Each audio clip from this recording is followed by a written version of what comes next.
राधानगरी तालुक्यात जिल्हा परिषदेच्या 5 जागांसाठी 23 तर पंचायत समितीच्या 10 जागांसाठी 46 उमेदवार रिंगणात आहेत.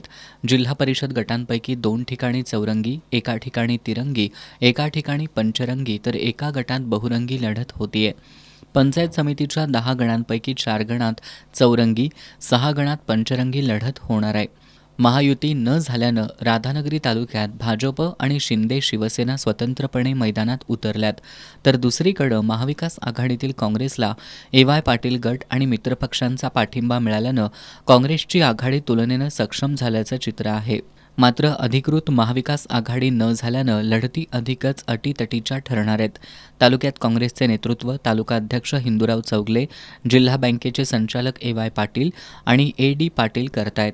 भाजपकडून लहू जरग, व्ही.टी. जाधव आणि जिल्हाध्यक्ष नाथाजी पाटील, शिंदे शिवसेनेकडून जिल्हाप्रमुख विजय बलुगडे आणि अर्जुन आबिटकर, राष्ट्रवादी अजित पवार गटाकडून अरुण डोंगळे आणि प्राध्यापक किसनराव चौगले, तर शिवसेना उद्धव ठाकरे पक्षाकडून जिल्हाप्रमुख प्राध्यापक सुनील शिंत्रे नेतृत्व करतायत.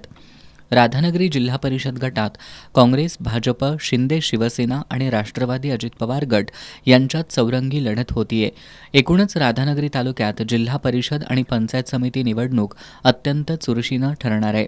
एकूणच राधानगरी तालुक्यात जिल्हा परिषद आणि पंचायत समिती निवडणूक अत्यंत चुरशीची ठरणार आहे.